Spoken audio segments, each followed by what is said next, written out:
Hi guys, welcome back to my Steps to Sobriety, my show on YouTube and as a podcast with me, your host, Stefan Neff. Today, I have got another fantastic guest, and this guest is Nick Bognar. Nick is a man who is a real man, but also knows when to bring a tissue to a gunfight. Now, that soundbite alone hooked me, so I had to get him onto the show to discuss that, because what Nick's real passion is men's health, men's mental health specifically, and that is something that is very dear to my heart. So Nick, welcome to my show. It's terrific to be here. I really appreciate the invitation. Always a pleasure. Nick, a tissue to a gunfight. I heard about a knife to a gunfight. In actual fact, the knife virtually always wins. If you know what it's a different cliche in the United States. The cliche, yes, and that's the reason that I carry a knife, but it's another story. No, I'm kidding. So, cool. Why the tissue? Would you want to bring a tissue to a gunfight?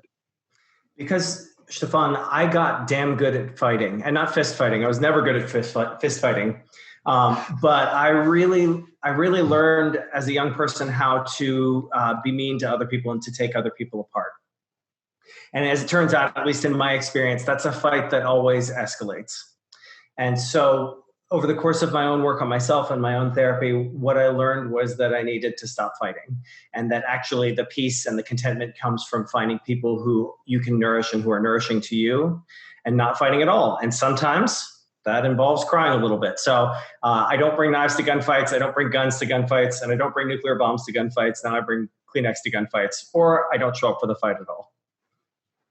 Which is the most beautiful thing you can have as your inner core value. And in actual fact, if you guys out there don't believe Nick, there's a wonderful little film on the internet where a psychologist is standing on a stage in front of an auditorium of teenagers, and he has got this young girl there, and he asks her to be mean to him. And the first round, she is mean to him, and he completely bites. Why do you say that? Because you stink.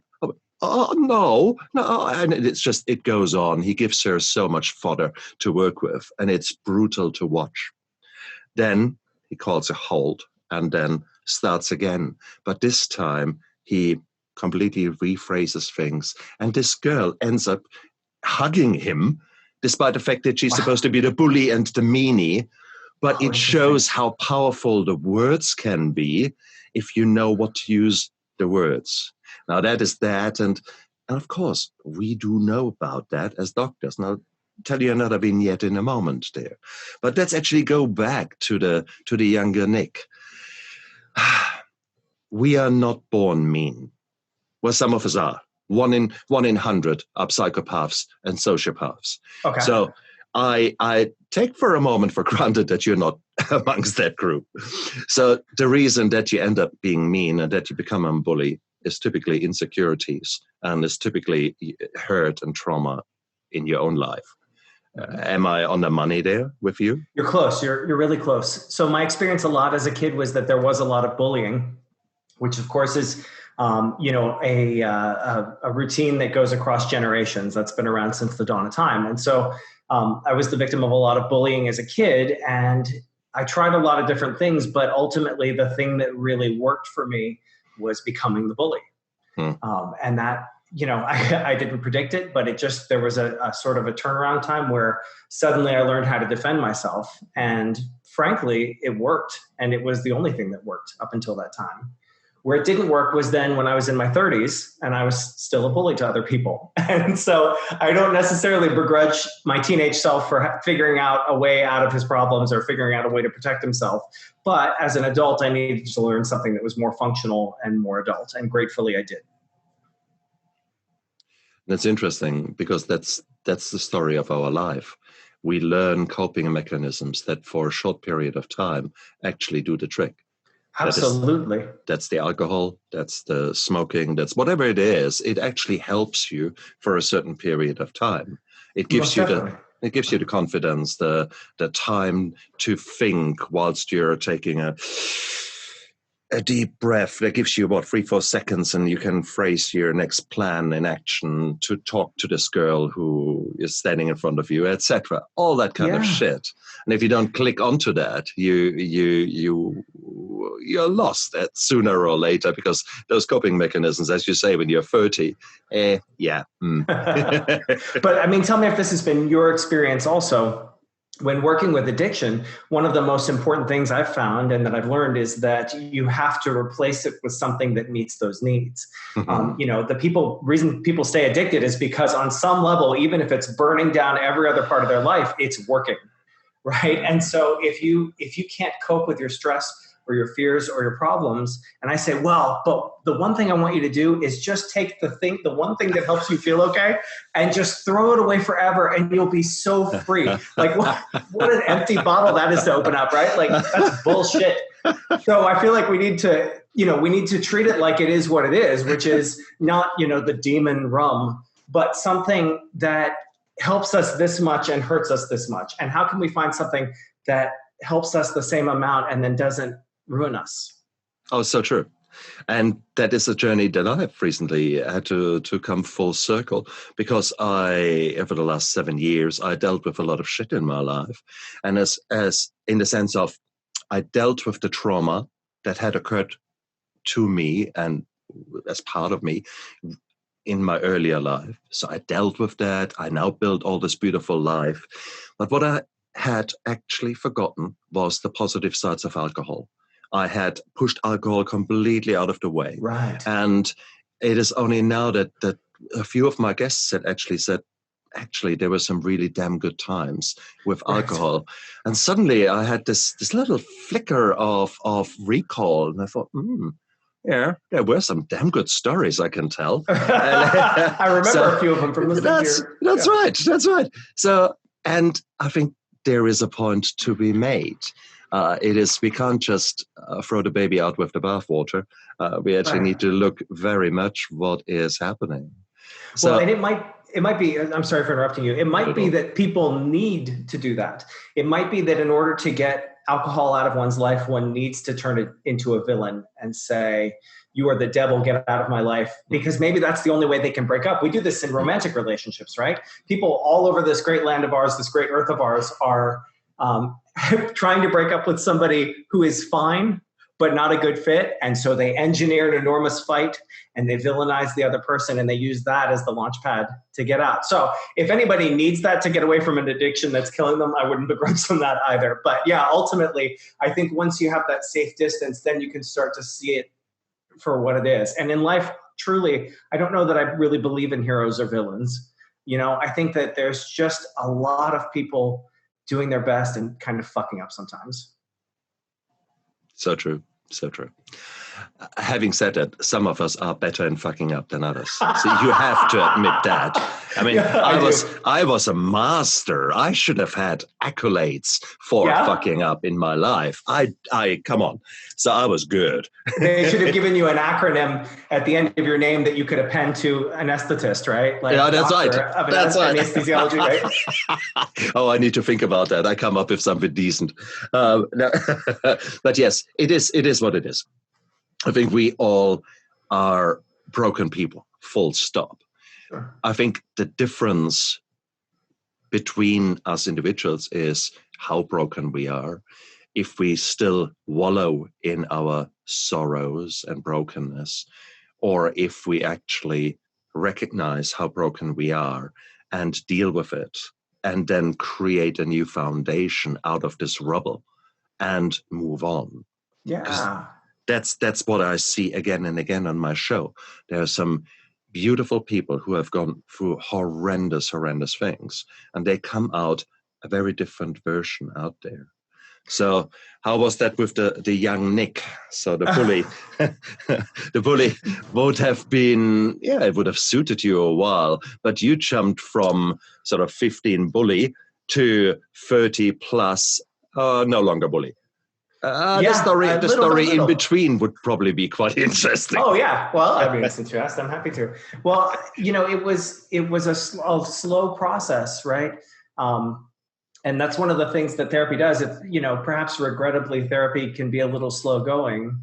But when you consider the head start that our maladaptive processes have, if you've been doing something maladaptive for 30 years, it takes me more than 3 weeks to work with you to figure out something different and put it in its place, right? Yep. And so, through the help of some very patient and kind therapists, I was able to take a look and see things like something like sarcasm, which I thought was funny, and it is funny, I'm often funny, was really contempt a lot of the time. A lot of times that was me really holding up a middle finger to people, and some that I cared about and some that I didn't, right? And so just even having that little bit of insight. And then why am I expressing contempt for people? Like, who am I spending time with that I need to express contempt for? And then the realization of all realizations, it might be that from time to time, the person I have contempt for is myself. and so each of these is like, it's like a ball of yarn. Each of these is a little string, and you pull on and you get a little bit deeper. And the good news is that each string makes the yarn ball a little smaller, but you got to pull on a lot of strings. Hell yeah. And one string might not get you directly to the goal. You might reveal one layer of the onion and think, oh, now that's a revelation. And then you already feel, okay, well, I've done that. It's not the whole story. Right. And that can take years, can it not? Yeah, absolutely. Well, I feel like we're really crushing it with the metaphors these days. The onion one is apt too, because the first thing you do when you peel a layer of onion is you get onion juice in your eyes and you cry. So there's a lot of crying along the way. But again, this is the thing where, and I can only say that, that this has been my experience, but I help other people have this experience as well, is that the more you learn about yourself and the more you're willing to take a hard look at yourself, the more contented of a life you can lead. And it's just worth its weight in gold. So you're still making people cry, is what you're really saying. Okay, we need to talk here.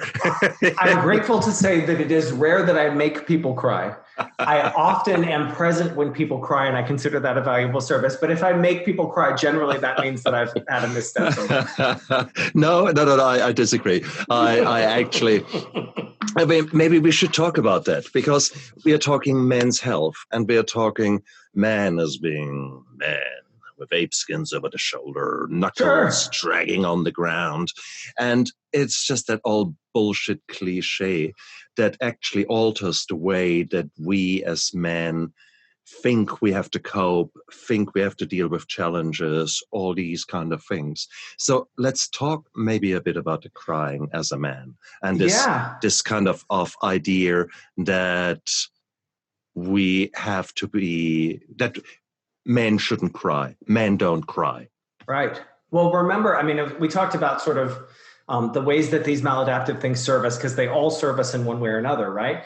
And no tough guy, myself included, sees himself as a knuckle-dragging caveman. The tough image is like sort of the stoic cowboy who doesn't shed a tear. He does pull his guns whenever he needs to. Maybe he's really tough and he can fist fight. But, like, people don't see themselves as Neanderthals. They see themselves as cowboys, right? Or some kind of obnoxious sort of thing. And on some level, that image of yourself really works, right? It feels really good to feel like nothing can make you cry. And it feels really good to know that you are going to win a fist fight, or that you're going to, at least you're going to screw the other, mess the other guy up if you get in a fist fight. And so much like with the alcohol, to ask somebody to give that up, like, that's going to be a hard sales job. If I say, hey, you know what, you're doing pretty well not feeling anything out in the world, and you're doing pretty well being tougher than everybody me, why don't you come into my office and cry like a baby? Does that sound like good? And then I'll charge you for the privilege, right?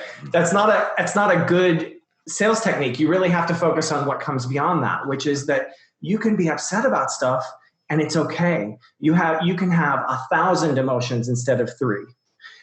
You can have close, intimate relationships with people that you love.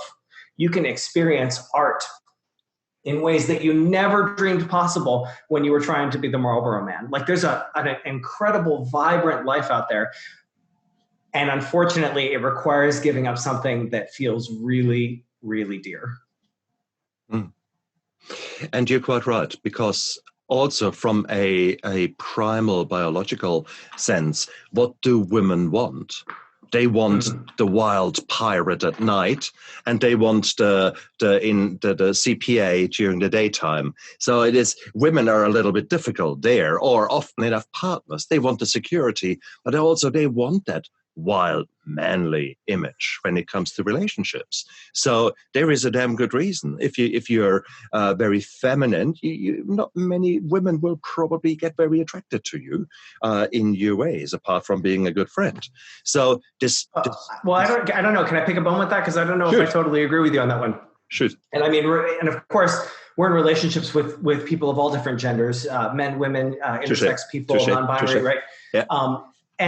And far be it from me to say what women want. I feel like that would be a misstep. But there are plenty of women who really want a super tough, sort of traditionally masculine guy. You may have seen that Brene Brown talk where she talks about signing the autograph for the man who says, those two women over there, and he pointed to his wife and his daughter, would rather see me die on my horse than cry. You know what I mean? Or something. I'm paraphrasing it incorrectly, but the idea was that he felt that the people in his life needed him to be tough, even the people that he loved the most, and that they would feel better if he died than if he wasn't tough. But I also find that there are plenty of people of all genders who would gladly sacrifice the toughness for a little bit of openness and intimacy and company. No doubt about that. No doubt about that. I was going for the extremes, and maybe also to tickle you a bit, in all fairness. Sorry for that.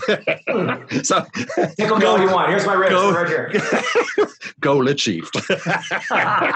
No. I didn't mean to be mean, but I want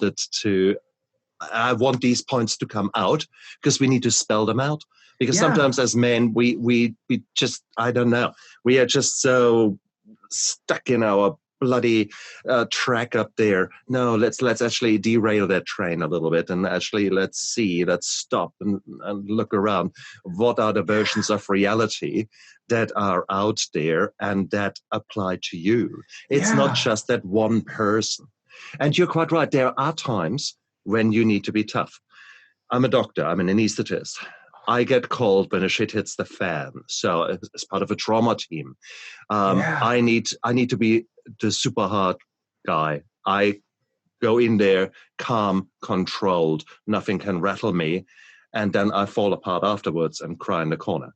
Yeah. So that needs to be happening. That's for a soldier, for a policeman, for anyone out there who has to deal with fragile human beings in any way, shape, or color. Yeah. You need to be able to switch it on and off. So there's no doubt about that. So you can't just be the softie.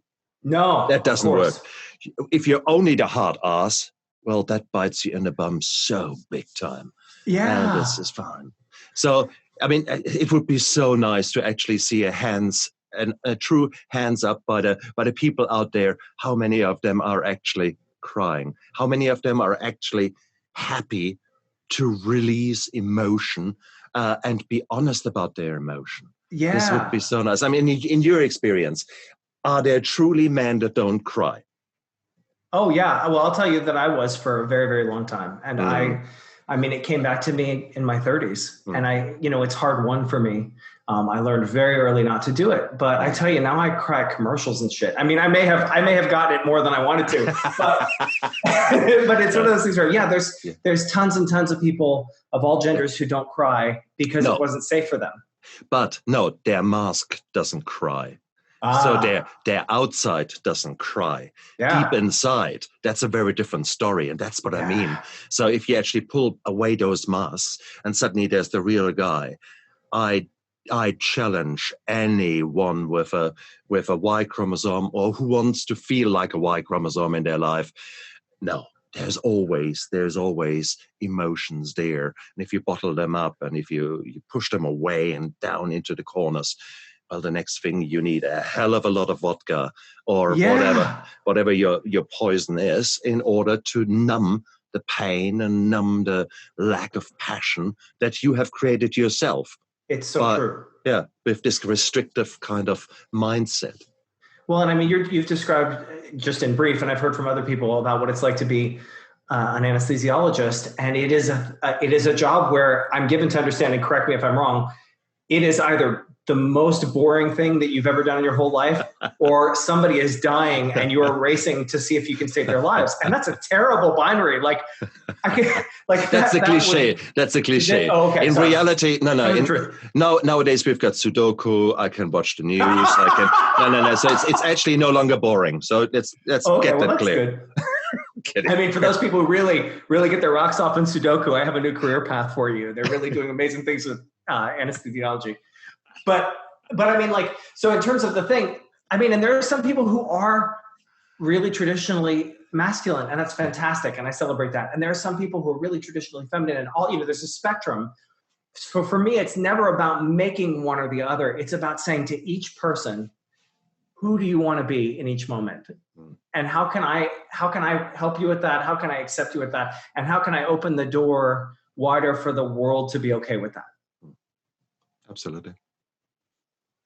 And there is not a single memoir of any soldier ever written where not sooner or later that hard-ass, badass breaks down and cries. And virtually every single memoir then says how good that felt. Sure. How bad it felt and how good it felt at the same time, because finally the emotions are coming out, the bottled up anger, unresolved grief, unresolved tension is coming out. And this is so beautiful once you allow yourself to do that. Yeah. And how many soldiers are there that never wrote memoirs where the child writes the memoir and says, my dad just drank himself to death. He would come home and he would be shut off or violent every day until he died. Yeah, that's true. Oh, it's heartbreaking. True. Too many. I mean, luckily I've had, I think the real good fact is that people like you and me are out there, and we are trying to be open about our own journeys and show that if two numbnuts like us can get our shit together, then there is hope for a lot of men out there. Okay. Yeah. So, and I think that is the way we need to approach that. We can talk until our lips bleed. I think it is living a life where you model this kind of behavior, honest behavior, which is such an empowering thing for others. I've achieved that in my setting, in my job, quite well, where we actually are all quite open with each other and that we all accept mental health as an issue. So people come to me and will tell me, hey, look, today I'm not myself because X, Y, and Z has happened, and can you look out for me and just understand. I said it before. A girl, same age as me. I mean, I say girl. She ripped into me last week, and I thought, what the heck? And it was not nice at all. Mm-hmm. And everyone was sort of stopping for a moment and looked around, and what the hell? And later, so the case was finished, and I caught her alone and said, are you all right? And she sort of closed her eyes and said, oh, does it show? And I said, oh, just a little bit. I was picking up on something. It's a very subtle vibe. And she immediately apologized. And what she needed was a huge hug, because her mum is going through dementia, needs to be admitted to a home, things like that. Oh. So huge issues there.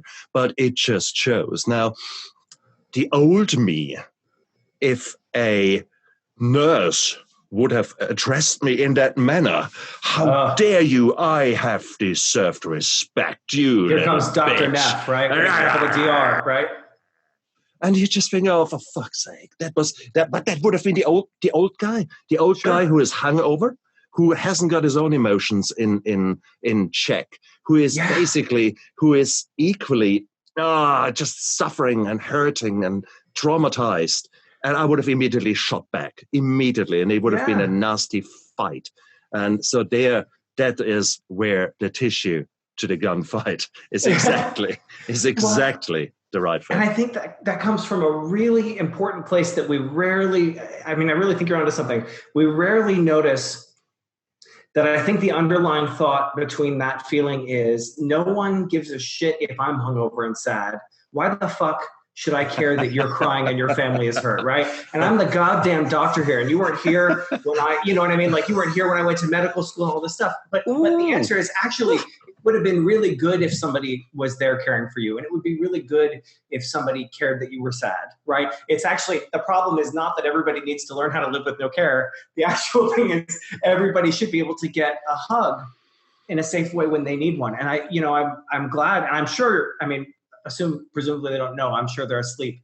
But I assume that your patients would be very glad if they knew that was taking place, because nobody wants a bunch of super tense, upset medical team who aren't talking to each other, And that occurs. I have lived in and breathed in such environments, and they were toxic to the nth degree. But no. Is I'm now at a position and in a place where I can mold that and encourage a different behavior, which is beautiful. And people around me absolutely appreciate that and do the same from their end. So we're preaching to the choir, so to speak. But the end result is that there is always a happy banter. Well, 99%. There is a happy banter going on, and the patients pick up on that. And sometimes the patients can't help but giggling themselves to sleep because of all the shit that we are sort of throwing around at them. And it's brilliant. And how better to go off to sleep for a surgery is than to laugh and have that laughter ringing in your ears. So I love it. And that's a good transition. Exactly. And that's how I love to live my life. And it's nice if you can actually achieve the same with the workplace. It makes it so much more enriching, empowering, all the above. It's just beautiful. Well, I love the way that your work is coming. That your work on yourself is showing up in your work, in your medical work. And I think that's something, a message that I do want to spread, is that, change like that does have to come from the top down, right? And so in the therapy office, it's not up to the clients to make room for themselves. It's up for me to make room for the clients to be who they want to be. And the same way that the doctor can create a space where it's welcome for the support staff to be themselves and to, just be human and imperfect. Like, that's fantastic, but that's not something that the support staff can bring into the environment, or at least not without a lot of bloodshed. So I want to make sure that me and my colleagues are out there really making room for people to be who they are. No, so true. So true. And in actual fact, this week, the last 2 weeks, I was relatively down myself, in the sense of that I just burned a candle on too many ends and in the middle. So it is, I felt actually quite down, and there was a tension building up and a burnout building up. And it was, I came back to something that I did in the past, actually very commonly. I put the appropriate music on that makes me cry. So Les Miserables, for me, does the job all the time. Jean Valjean is, the classic hero in bloody hell. So I put that on and I cried like a baby. And it was so bloody beautiful. It was so, because the next day my tension was a fraction that it had been prior to that. And I think it is this release of a valve, like an emergency valve, which you just let off the steam. In this case, the sadness, the emotions, they just came out. And I was the new kind of new and improved version in that week. And I absolutely want to share that with you guys out there. It is such a beautiful, beautiful thing when you can deal with sadness and the hollowness and the emptiness that comes in our lives. That's what good self-care looks like, right? Is knowing specifically what you need, which is not something that we're born knowing. We have to actually do the work to discover it. And so in this case, you have a specific soundtrack that really works for you. And that's phenomenal. One of the things that Michelle, who you and I talked about, and I shared on the Instagram feed recently was helping people understand the difference between zone out activities, which are often addiction activities, but not always, and actual self-care. So like zone out is I play on my phone for an hour and a half, right? Zone out is I smoke a whole bunch of weed, and that's cool. And most people need some of that, right? But really, really nutritive self-care is I am caring for myself. I'm being present. I'm aware of what I'm feeling. I'm finding out what I need and meeting that need. Or Jean Valjean or Cosette is meeting that need. Somebody is meeting that need for me, not just, mindless entertainment. Very good. Very true.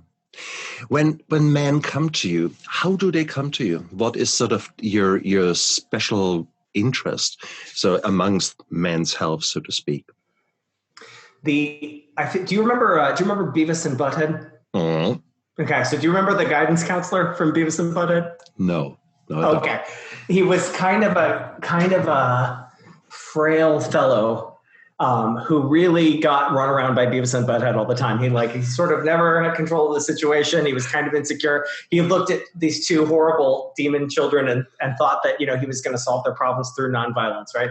And I think that there is kind of a stereotype that that's what male therapists are, right? And if some are, and that works for people, that's fantastic. But something that I find helps working with men is to have a sense of humor, to be willing to swear a little bit, because frankly, that's how most of us are with ourselves, right? Those are the sort of coping mechanisms that we have in our real lives, and that's certainly what I prefer when I'm talking to other people. So the first thing that I try to make sure people know is that I'm here to relate on a level that's actually going to feel fun and interesting and curious, but that's also going to be about you and going to be about, actually helping improve the quality of your life. But I'll tell you, how do I get men in? I'll tell you honestly, a lot of times the partner tells the man that they have to come into therapy. And I'm comfortable with that. I've made peace with that. In the beginning, I didn't know quite how to feel with it, but it happens a lot of the time, and I welcome that. Do you do couple therapy as such, or do you first take the man in, or the relevant partner? Let's put it like that. It really depends on how people show up. And I'll tell you, a lot of times you don't know who the relevant partner is. And most times both partners are relevant anyway, right?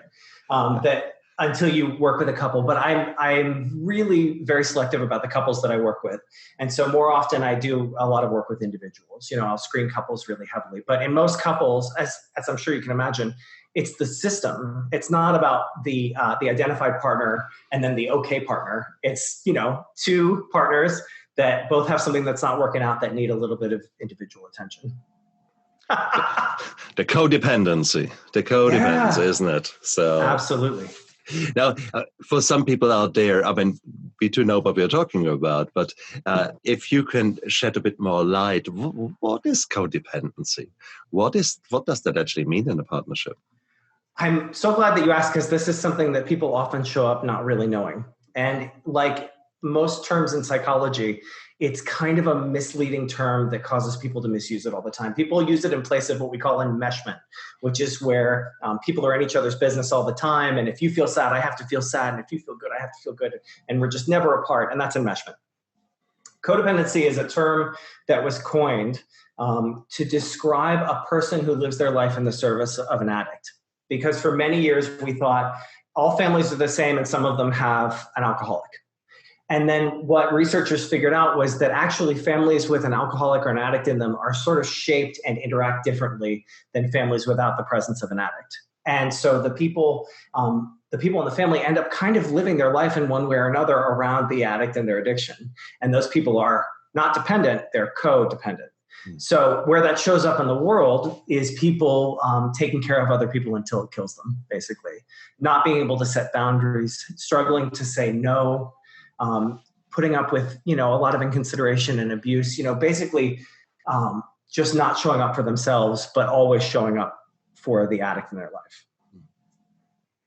And that, of course, does not only apply to addicts, but also to narcissistic relationships, to enabling other forms of mental health problems, toxic relationships, things like that. Yeah. And narcissists are addicted to something too, right? They're addicted to that adulation or that grandiosity that they feel like they deserve. And if they don't get it, then they get as mean as anybody who needs a drink and doesn't get one. Very good point. Very nice way of simplifying that. Very good. Now, so bloody hell. So you're working with men who wouldn't know an emotion if it bites them in the ass, who are numbing their pain, whose partner has told them to go to see you, and where they have got this vision of Beavis and Butthead, numbnut counselor. How the hell? I mean, that's starting on the back foot, isn't it? It is challenging. Fortunately, I mean, again, we have to look at the ways that we all see ourselves. And so I think from the outside, it might be like, they don't know an emotion. And I've been that guy that doesn't know his emotion from a hole in the ground. But also, I mean, these are people who often feel like they're holding everything in their life together with dental floss and glue, who are suffering all the time and haven't smiled in a week and a half unless they were drunk. And, they just want some relief of the stress or pressure or depression. And they're just trying to be stoic about it. And I think that's how they see themselves. And so again, I wouldn't try to take that away from them. I would say, come in here and let's look at what's stressing you out and see if we can help you. Beautiful. Absolutely beautiful.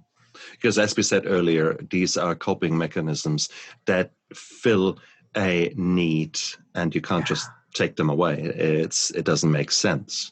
You need to provide the safety where you can start chipping away on the coping mechanism and replacing it with something else. Yeah. And of course, that takes time. And that's, again, I think that's one thing I would like to highlight to everyone out there listening. There's a damn good reason that you listen to this podcast or watch this YouTube video. Obviously, it rings a bell with you. Can you imagine you go to the gym and you do one workout really, really hard, and now you're fit for the rest of your life? Yeah. I'll pay any amount for that gym. That's right. Me, if you know that gym, please send it to me, okay? Right. You'll be first. No, so the reality is there is so much crap going on in your head that you need to explore with the help of someone like Nick to see what's happening, what coping mechanisms have you been using, which one still suit your life, and which ones might maybe not to be so clever anymore, like the bullying in your case, and see, are there other coping mechanisms that you might need to learn? And like everything you learn, it takes time to learn something. You don't just get it right the first time you jump onto a bike or onto a snowboard or whatever it is. So, bring some time to that gunfight and lots of tissues. Exactly. A few boxes of Kleenex, a watch, absolutely. All the stuff that you need, right? So, no, that's brilliant. So when people start working with you, you screen them, you get a good feeling for them, and then you are there to accompany them for a little while and help them learn their lessons.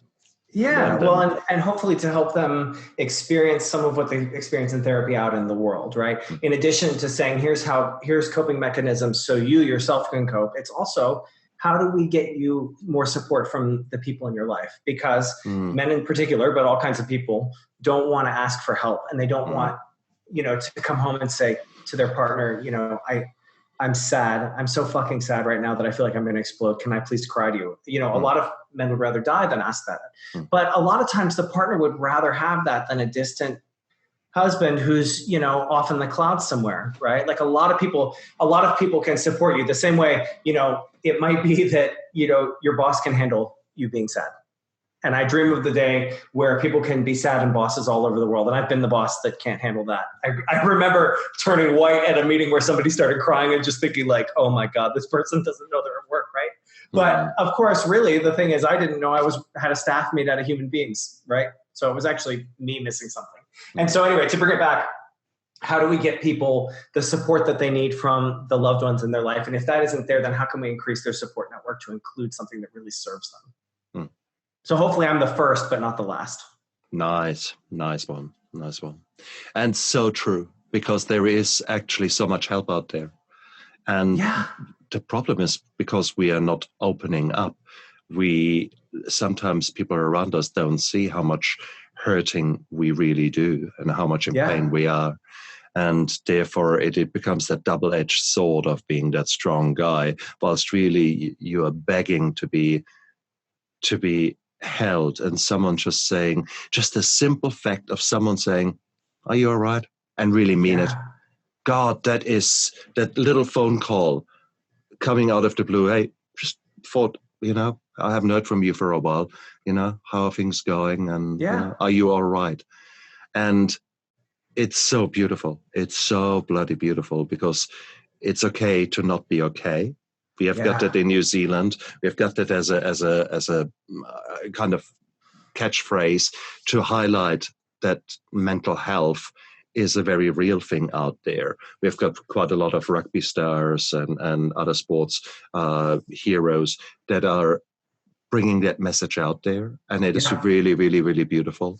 But having said that, there's one thing of seeing it on a billboard. There's a complete different story for someone to actually make that first step, that huge step of testing the water, of actually taking the mask down and saying, "I'm actually not okay."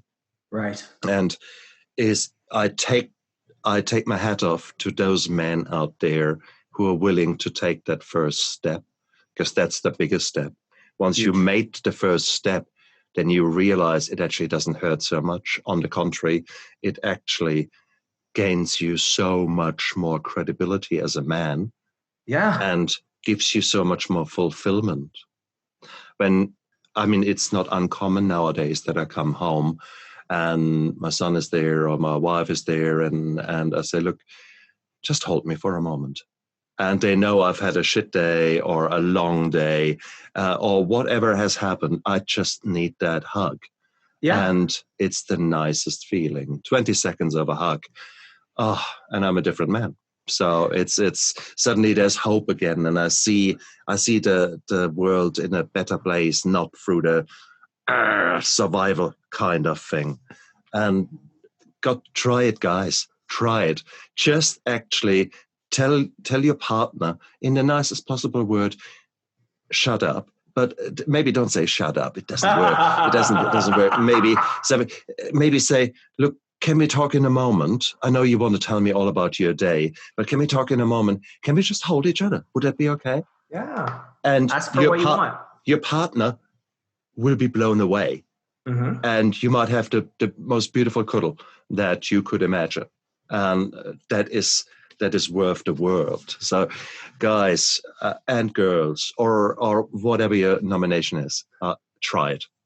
Yeah. Well, and don't you like to be asked when you come home and somebody in your family says, "Stefan or Dad, would you please hug me? That would make me feel so much better to be hugged for 20 seconds. Isn't that don't you live to fulfill that request? Oh, shit. So when did we learn that we couldn't ask for that ourselves, or that wouldn't be somebody's pleasure to do for us? Isn't it? And that's the good question, because you raised it yourself. When did we learn that this is not a good thing? How does that happen? Why? How? If I had a clearer answer, I would, I would work towards it. But I think there's a lot of entertainment. I think there's a lot of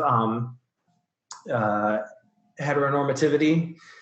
There's a lot of things that tell you that you're a girl or you're gay if you cry. And, I remember learning at a very, very young age that those things weren't okay, or learning when you're being bullied that if you cry, they bully you harder.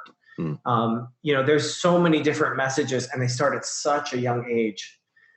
That I think we have to look hard at the messages that we provide for people, and people like you and me who, gratefully you have this YouTube channel, so you actually do get to provide a message to a lot of people. I don't speak to the world at large generally, but I can lead by example. And each of us has a little role to play in making a world where people can actually be themselves. And I Absolutely. love that New Zealand has that thing. It's okay not to be okay. That's so rad. I'm jealous. I'm legit jealous. Between that and the breaker upperers, I'm really, really feeling New Zealand right now. We're a good place. There's no doubt. Yeah. So I'll see you soon. Okay, man. I hope. The only thing is you like it hot. I like it hot, but yeah, it's not so hot in New Zealand. Oh, okay. There are wet and cold winters at times. I mean, the land of the long white cloud. That's the real name of New Zealand. It's a bit of Oh, a wow. giveaway, the long white cloud. Yeah, I feel like they're sending me a message there. But Greenland is called Greenland, and Iceland is called Iceland. And apparently, Iceland is rather green a lot of the time, and Greenland is, of course, just a big block of ice sitting on the ocean. So can I believe, or do they just want to keep me out? And I understand they wouldn't be the first party I wasn't invited to. I hear you. No. You're invited by me. So Thank you. Come across. And if I ever see you here, you are due a nice holiday. Then I make sure that we show you all the good and lovely places here. I can't wait. And if you're ever ready to bake to death, Pasadena, California is open and available to you. Please. The only thing you need is a different president. You need to get rid of COVID and a few other little minor details. Then we're talking, okay? From your lips to God's ears. Exactly right. Oh man, Nick, it was such a fantastic talk to you. Thank you so much for sharing your passion about men's health and about the need to address our insecurities, to work on the underlying problems that we do face, and work with these emotions. Emotions are normal. Okay, guys, Yeah. it's normal to feel sad. It's normal to feel anxious. It's normal to feel fear, terror. All these emotions are absolutely normal. So don't feel shame. Don't feel guilt about them. Say, oh, hello, new emotion. I haven't seen you for a while. Right. What do you want to tell me? And does it work? Right now, I feel terror because there's this car coming straight at me. I think that's a good thing. Thank you, terror. I better get the fuck out of the way now. That terror really helped me. Exactly. So sometimes fear and anxiety make a lot of sense. Absolutely. Now, when that has to do with an email, probably not. Probably not. Okay. So don't jump off the chair just because that email is coming at you. So I think that is where you need to learn a bit the differences out there. Sure. And it can be a jungle. There's no doubt about that. And only because you're paranoid doesn't mean to say they're not after you. Okay? So that's a companion lesson to your feelings. Okay. It's also, look over your shoulder because there's a lot of monsters out there. Yeah. Watch your six. Come on. No, I think the reality is the healthy middle ground. Show your emotions. Find safe places where you can do that. Find the male friendships or the friendships that are non-sexual, where you can talk and be honest and debrief and be the real you. How beautiful is that? And be the male friendship also, be the person that other people can come to, be the person that makes room for other people's feelings and experiences too. That's feel like that's the other part of the calling for us.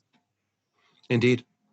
No, Nick, thank you so much. It's such a pleasure. Thank you for letting me be here. Absolutely. Yeah. One thing I need to ask you, if you had the chance in a time machine to go back in time, what would be the one message that you give to your younger self, to that young teenager who was succeeding in his emotional fights by bullying?